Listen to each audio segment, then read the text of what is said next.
extra blocking sure didn't spring that run the way they hoped it would, Brock. In the old West Coast system, you call 12 personnel, 2 tight ends, Tiger. Tiger package comes on the field. That was a whole lot more like a kitty cat effort there. Down the field, he's got Pierce. Into the red zone. He does it. Touchdown, Baltimore. The Ravens don't need long to take a 6-0 lead. It's an old adage, but it's a true adage. Speed kills. And gosh, I love that, Kate. Right from the jump, you don't wait to get your playmaker started. Get him the ball early and put a fear of God into this defense.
Okay, Tani, I'm going to attempt to show you what a how I read the defense and what I'm looking at, and just go from there. I'm just gonna break it down. So I'm in shotgun. I got 3 wideouts to my left. I got 3 receivers. I have my tight end right off the right tackle. They are heavily stacked on the right side of the field, so I'm not even really gonna look towards that. What I also see over here is 85 has nobody in front of them. What that tells me is this is 100% a zone coverage. And zone, like I said before, is where certain players have designated areas on the field that they have to stay to cover people. They don't have an individual assignment. It varies depending on who comes inside their zone. So 85 is a dead getaway for me. That I'm like, okay, no one's in front of them. This is not man-to-man coverage, individual assignments. And then after I hike the ball, what I see? I see 2 of the corners not covering. They're blitzing. But I also know this is zone, so that's why this safety's running down. And at the last second before I hiked the ball, this is before I knew this was a defensive back blitz. I changed the route of Harrison to a slant, so I run up 5 yards and cut diagonal sharp inward. So unless you pick it up quick, it can turn into a dangerous play for the offense. Anyways, so this dude's running an out route, so that's running up the field about 10-15 yards, turning towards the sideline, and then coming over here. And my goal is to hit him somewhere in this zone. I don't know why I haven't had this out. So yeah, that's out route is coming up here and then coming diagonally, and I want to hit him somewhere in here. I have this guy going up and then diagonal harsh towards Kenshin's. But yeah, but then I see it's a defensive zone blitz package. I don't want to throw it to 85. 85 already has 17 covering him, but then he gets passed off to 53, so no point in time is he open. I look over here, I don't even remotely look Andrew's way, because even when 53 breaks off, I have 3 motherfuckers that are scared, and it makes sense, he's my star tight end, right?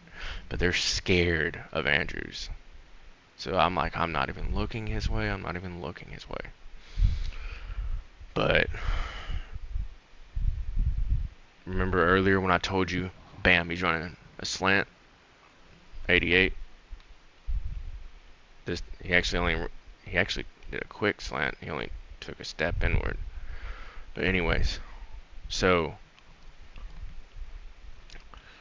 since these 2 defensive backs blitzed, the only coverage for these 2 receivers at this point in time is this one safety. So what I did was I made him go inside the field, him go outside to the sideline. So what that makes 26 have to do is decide, who am I going to cover?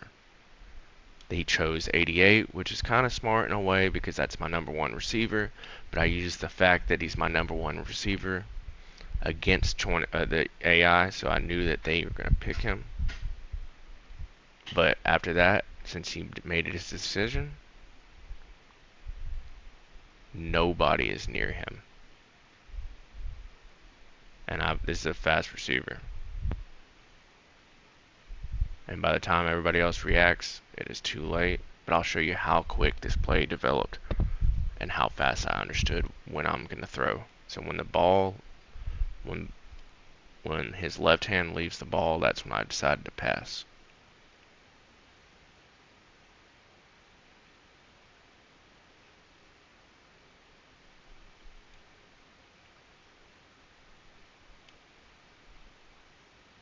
I'll just say right there.